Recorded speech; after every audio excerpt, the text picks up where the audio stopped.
Good morning from Fort Mitchell. Happy Week of the Young Child.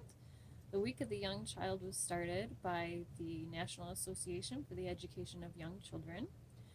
Its purpose is to celebrate young children, ages birth through 8 years old, and to celebrate the importance of early childhood education. Today is Work Together Wednesday, and that means we are going to focus on teamwork and building together. And the National Association for Education of Young Children suggests doing activities such as building with blocks or just building with physical items. And the reason we are focusing on that is building with physical items promotes problem solving, recognizing physical attributes of items that you're building with, spatial awareness. That's really important for children's bodies as well as the items that they interact with. So spatial awareness is that they become aware of how big their body is, and when they do certain things, like when I move my hand back and forth, I know where it is in space, and so I know that if I move it here, I'm not going to hit anything, but if I move it further out, I might hit the camera. And so building with physical things helps children develop spatial awareness, both of their body and of other objects. It helps with critical thinking and strengthening social emotional skills, especially if you're working on teamwork. So some activity ideas today from the National Association for the Education of Young Children is building a block tower, building a fort with sticks outside, and one more thing that you can build. Can you guess what it might be? I'll give you a moment. If you guessed a hideaway or a blanket fort, you might be right. So we're going to go into a little bit of detail of some of these things. A fort with sticks outside doesn't have to be super complicated, especially with the winds right now. You may have some extra sticks in your yard, and if you're in Alma, they're not doing the yard waste collection right now, so maybe create a collection off to the side and then work together on creating a fort. It might be small enough for a toy truck or doll to go into, or it may be big enough for you and your child to go into. Depends on what sticks you have and the building skills that you have. Building a block tower inside. Now you can see behind me here, I have some traditional preschool style blocks. Please bear with me as I try and move the camera. I'm using a tripod and it's rather rigid, but I want you to be able to see some of the things that we have here. So we might have some technical difficulties as I move the camera and place it back. So if we're a little crooked, I apologize for that. So those are some traditional preschool blocks. You can see that they have the primary colors and typical shapes. Now there are some other blocks that are advertised as educational, and they definitely have some really cool attributes, but they are not required for children to learn things. But there are definitely some cool types of blocks out there. Some places, resource centers, have these types of blocks available to borrow. We have some here that are magnetic, and each different type of educational block has different attributes to them that make them unique and create different possibilities for building. And so they are pretty cool, but again, not necessary if you're home and on a limited budget. They're not necessary for children to learn all of those cool and neat things. So I just wanted to let you know that. And then I have this other type of block here, and I might just take the camera out of the tripod to show you this. These are one of my favorite, there we go. These are one of my favorite block towers. I had one of these as a child, and I have memories when I was a child of playing with the wooden marble track and that wooden plink sound. I'll stop talking for the next one. Whoops. I lost a marble. The sound of the marbles plinking on the wood is one of my favorite childhood memories. So I'll stop talking so you can hear that plink.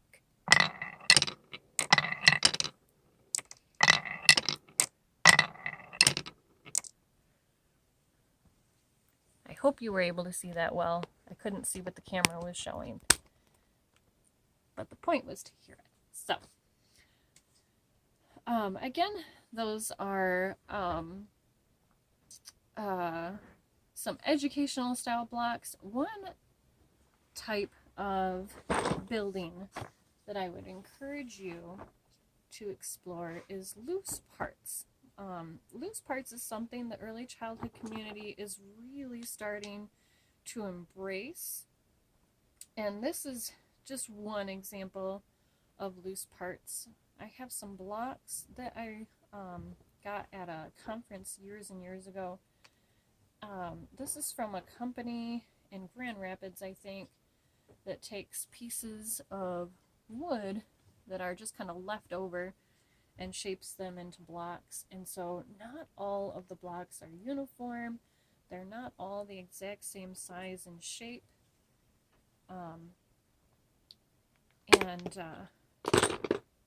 That's one way you can do loose parts, is you can find some misshapen things. This one, this set that I bought also has some grooves in it. It's hard to see. I'm trying to get the right light, but it has some grooves in it. There we go. You can see that better. And so you can connect these in ways you wouldn't normally connect blocks, like that. And if I turn it on its side, you can see that they are not the same width. And another set of blocks that we just sort of made recently when we did our silent auction, I made all these little tree cookies for story starters. And the saw I was using, once it got down to a certain width, it was not safe for me anymore to continue to cut little pieces because my fingers were in danger. So I just had these little log slices or stick pieces left over, and both sides are level for the most part. So if you're on a level surface, you can stack and build with these sticks. And I have a handful of these. So they're really fun and natural, but loose parts, I'll try and find a resource and post it in the comments. Loose parts is anything. Think about what's in your junk drawer, and maybe some stones, maybe some shells, things that you find in your yard. So you just kind of put a few things together and leave them out and see what your child can create. It's really supposed to help promote creativity and lower boredom. So some things to think about when you're playing with blocks, any kind of blocks really, is the building should be open-ended. So if you think about a puzzle, there is a right way to do the puzzle and a wrong way to do the puzzle, and open-ended is the opposite of that. So if I take these blocks here, this is the way they came, but there are many different ways that I can stack these blocks and still create an interesting building.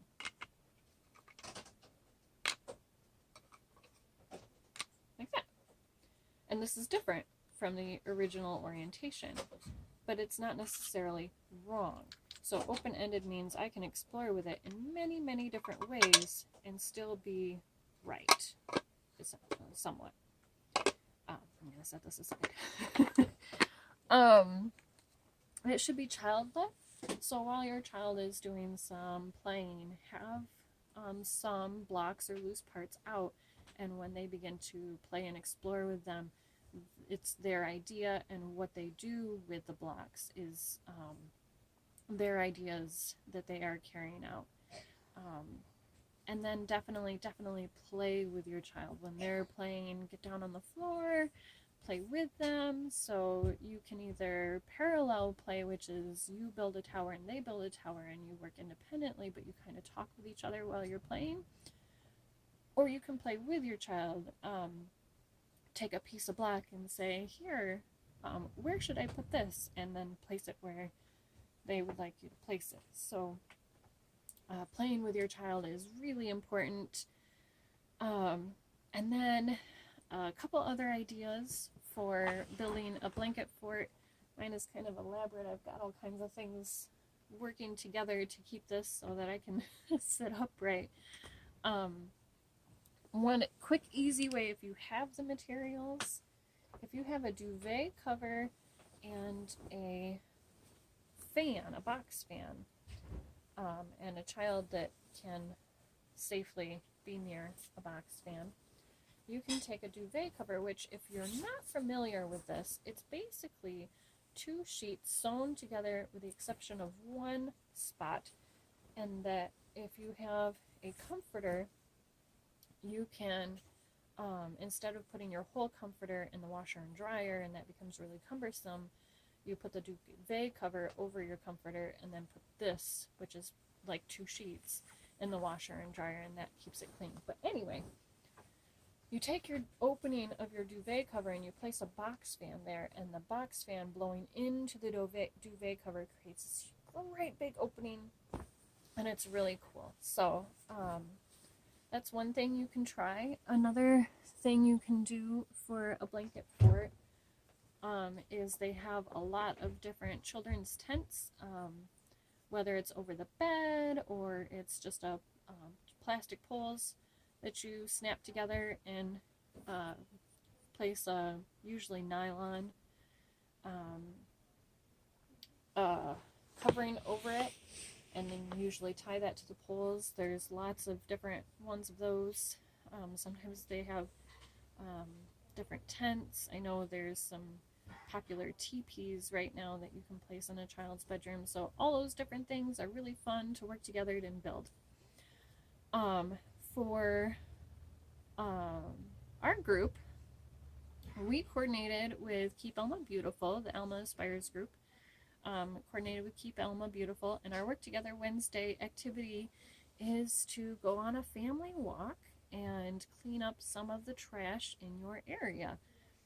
So if everybody in your family and in your neighborhood works together, if you go on a walk, take some gloves with you, take a trash bag with you, and just whatever you find in your neighborhood on your walk, or if you go to a park near your house, if you find the trash that the wind has strewn all about recently, you'll find some trash in the most interesting places after our really strong winds.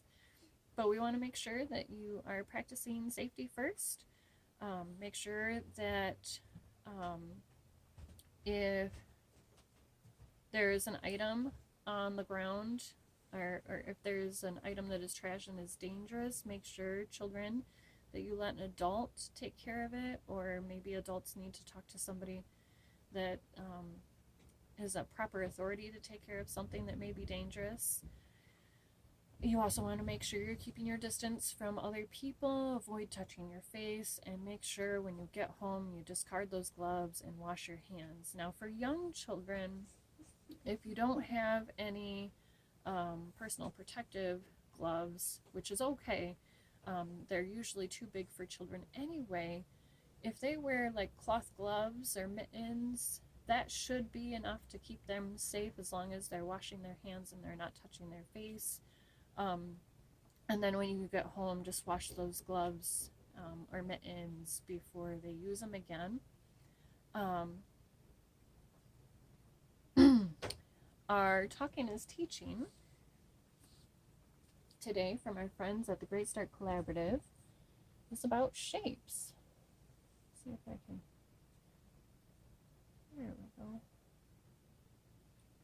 All right, so when we talk about shapes, you want to talk about the sides of the shapes. If you're looking at circles, ask your child what else they see around you that's circles. What shape that you're building with has the most sides? Find the smallest square.